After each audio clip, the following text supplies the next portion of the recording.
But let's go ahead and, unless Alex has more final thoughts. No. Okay. Let's go ahead and move on into the Game Awards. So, it's been a while. The Game Awards have happened. Lots of major announcements. In fact, I'm just going to go ahead and be honest with people right here now. I was going to do a trailer roundup from the Game Awards because enough of you guys screamed for one, especially involving a certain Smash trailer involving a certain One-Winged Angel. Yes, that happened. But unfortunately, it's been so long that, I don't see a reason to do the Sephiroth one because I'm guessing both of you have seen it, right? Yeah, and I've already got Sephiroth on my copy, and I actually did the Sephiroth challenge. I'm just curious, were you excited for it? Well, I mean, I admit the trailer was pretty impressive, and in my mind I'm thinking, okay, well, it makes sense. We have Cloud, it makes sense to have the villain from Final Fantasy VII, so it's one of those where I'm just like, yeah, it's cool. That's kind of just my reaction, like, oh, hey, that's kind of cool. I broke a mug. No, that's not a joke. I broke a mug. In anger or excitement?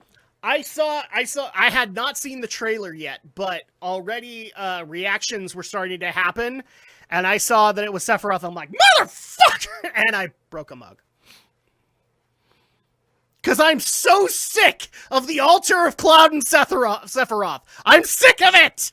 I get why he was brought in. Don't at me on that. I get why he was brought in. And I get it that Sakurai is just in love with Sephiroth. I get it. I'm just sick and tired of those two! Yeah, another part of it is that people kind of forget, yeah, Sakurai is a fan of those games, but a lot of the character additions, Nintendo is kind of the one that ultimately decides it, because there are characters Sakurai wants to add, but Nintendo won't really. According to what I've read, much like with Terry Bogard, Sakurai pushed for Sephiroth. So, and I could believe it. I could believe that I don't think he's got unanimous push, but he maybe can make a good enough argument to Nintendo to bring in things from SNK or to bring in Sephiroth. I'd like to think that, he's earned that clout. But, again, I can't prove that. Yeah, because I know the video game Storytime, they actually made a pretty good detailed video, because one of the announcements, and this was something that a lot of the fan base, in a very loose sense of the word, basically, there was the usual outcry regarding the Geno Mii suit, which I get it, but at the same time, I don't see the major demand for Geno in Smash, but Video Game Storytime actually made a pretty good video explaining, hey, it's not so much that Sakurai doesn't want to add him, it's that Nintendo doesn't want to, and that's more or less more due to Miyamoto. A lot of people they actually went into detail how with Miyamoto, when it comes to any games adding to the Mario universe, he has kind of a case where he's very much made it clear story is on the back burner, gameplay being the key thing, but also discouraging anyone developing on those games from adding anything to the lore, for lack of a better term. Yeah, it's not going to happen. Kind of a case, yeah, and that's why none of the characters from Legend of the Seven Stars have made any real appearances in any subsequent Mario games. Which, by the way, can I just say, I think Smash fans, I need to have a serious talk with you for a minute. I think you're going about this the wrong way. All right? Hear me out. Everybody who's screaming for Geno and Mallow, everything I've seen is Smash, Smash, Smash, Smash, bring him in Smash, bring him in Smash, bring him in Smash, bring him in Smash. What about Paper Mario? Because Paper Mario, as far as I'm concerned, is the offshoot of Mario RPG. Now, granted, if Square has the rights to those characters, I get it. But I think they are Nintendo characters. Why not just ask for them to be brought back in Paper Mario and then applaud Nintendo for doing it? And then you, in a weird reverse psychology way, encourage them to put him in Smash! Again, to reiterate the earlier point, Miyamoto. Miyamoto is kind of the reason why none of the characters from Legend of the Seven Stars have been brought back. Is because it's very much a case where he's very much, hey, story is not important. He doesn't want to create Mario lore, for lack of a better term. And that's been the biggest resistance to it. And since Miyamoto, is very much the very much the golden child at Nintendo, despite some obvious missteps. It's very much a case where Sakurai may push, but Nintendo is going to basically say, hey, yeah, Miyamoto was not really going to let us, so yeah. The Mii costume is the compromise. I get it. But let's get into the Game Awards. At some point, maybe we will do a trailer roundup, because there actually were a lot of really good trailers games announced at the Game Awards. But we're just not doing that today, so you guys might have to wait a little bit for that. But let's go ahead and talk about... I kind of want to start because there actually was a bit of controversy that was kind of fun to follow, which was the Gamer's Choice Award. So this one actually is voted by the gaming public, and up until a certain point, Last of Us 2 looked like it was going to win. Until Neil Druckmann came out and tried to drive it home. After that, and it's very clearly shown, Ghosts of Tsushima won it. And people actually, there has been analysis on this basically saying, wow, if Neil hadn't said anything, Last of Us Part 2 probably would have won the Gamer's Choice Award. I just have to giggle at that. That is hilarious to me. He's like, let's just drive it home, and I'll go ahead and insult gamers on Twitter, and then Ghost of Tsushima. BAM! So...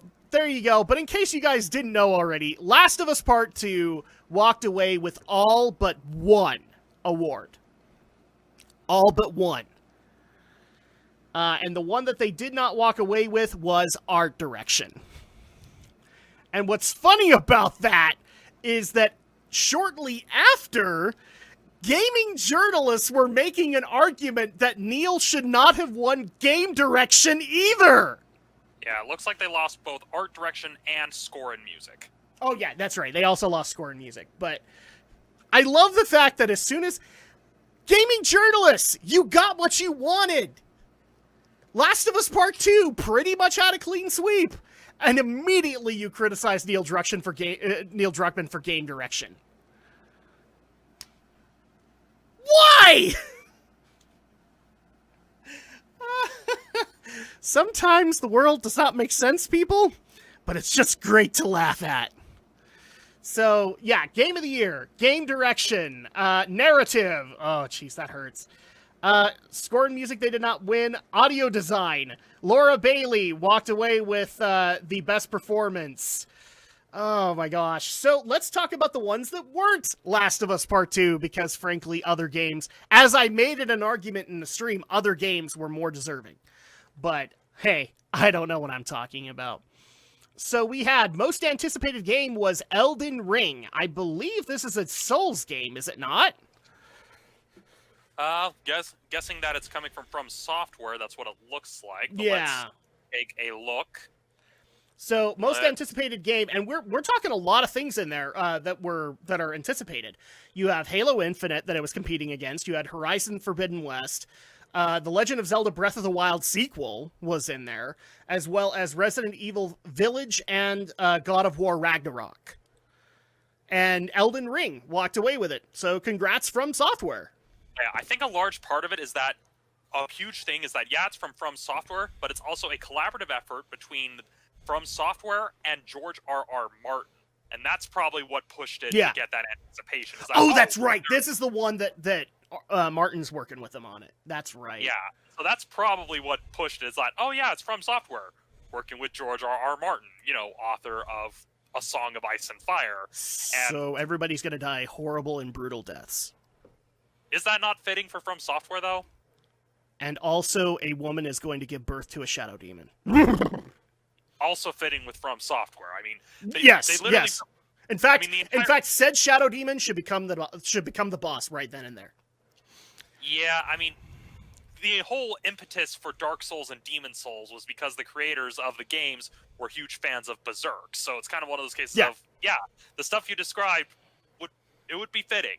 I mean, I wouldn't be surprised if somehow they try to then work with Kentaro Miura on a later title or something. Oh, it wouldn't surprise me in the slightest. But so let's talk about some of the other winners. Art Direction is one of the ones that Last of Us did not take, and that went to Ghost of Tsushima. I'm happy about that one. I do think that art direction is one of the ones that it should have taken away. Score and music went to FF7 Remake. I'm 50-50 on this one, just because some of the remix stuff doesn't sound as good, but I'm at least happy that they were able to do it. Let's see. Best ongoing game was No Man's Sky. The best indie game went to Hades. And you know what? Since we did our coverage of the predictions, I have played a ton of Hades. And you know what? That fucking deserves it. That is a great-ass game. And I recommend it to both of you. It's amazing. Like, me and my older brother, when we were actually, we were illegally getting together for Christmas, him and me could not shut up about Hades. So much so that his wife, my sister, and their kids all screamed, "Shut up about Hades!" But it's such a good game. Shut up! So, yeah, Hades was an amazing game. If you haven't played it, go play it. Spend your Cyberpunk money on that. Debut indie game went to Phasmophobia. Let's see. Best mobile game went to Among Us. That actually makes a lot of sense. Community support went to Fall Guys. Half-Life Alyx walked away with VR and AR game. Alex, I think we both are in agreement that's deserving. I was actually talking to you, not talking about Alex. Oh, right. Not that Alex. Guy Alex. Yeah, me. So, yeah, I've seen a little of Half-Life Alyx. Yeah, I think it's pretty impressive. Yep. Best action game went to Hades. Action adventure went to Last of Us. RPG went to FF7 Remake. Fighting game went to Mortal Kombat 11 Ultimate. No! But it was gonna. I mean, it was the only game that was getting the most support throughout the year, so it makes sense. It's just one of those things I'm gonna have to get over. Animal Crossing New Horizons won the Nintendo Award. I'm sorry, Family Game. Microsoft Flight Simulator won Sim Strategy. Tony Hawk's Pro Skater 1 and 2 won the Sports and Racing game. Multiplayer game went to Among Us. Content Creator of the Year was Valkyrae. Esports Athlete was Showmaker. Esports Coach was Danny Zonic Sorensen. Yeah, we're not going to go into all the esports ones, but overall, good for Hades. I'm going to give that credit. Good for FF7 Remake, what they won. It's just a little disappointing that, and I'm gonna go to my grave saying this. I will die on this hill, people. Last of Us should not have won at least half of those awards, and they should have gone to other games, in my humble opinion. Especially when it comes to Game of the Year, because honestly, I could say either Animal Crossing or Doom Eternal should have taken that. Simply because of the fact that, we had tons of memes basically saying that Animal Crossing and Doomslayer were all going to work together, and that lasted for the entire year. And they both were huge successes throughout the year. I still know of people who were buying Doom Eternal throughout the year. Yeah, it's really frustrating to me that the only reason Last of Us Part 2 won Game of the Year was because gaming journalist darling. That's why it won. Especially when Doom Eternal from id was an amazing job. Same thing with Animal Crossing. Same thing with Ghost of Tsushima. I would have even settled for FF7 Remake, considering how long some people have been waiting for it. But no. Any thoughts on the winners, guys? Not really. It's just it kind of went the way we all predicted, so there's not much else to really say. Yeah, not really. Alex, anything? No, nothing to say. Half-Life. So our live chat, by the way, welcome for joining us. Half-Life Alyx was the best game of the year without question. Strong. I'm going to respectfully disagree, but that's just because I will never play a VR or an AR game. It's never happening. I have no incentive for that. And I'm going to say Doom Eternal, Ghost of Tsushima, even Hades should have earned it, in my opinion. But so there you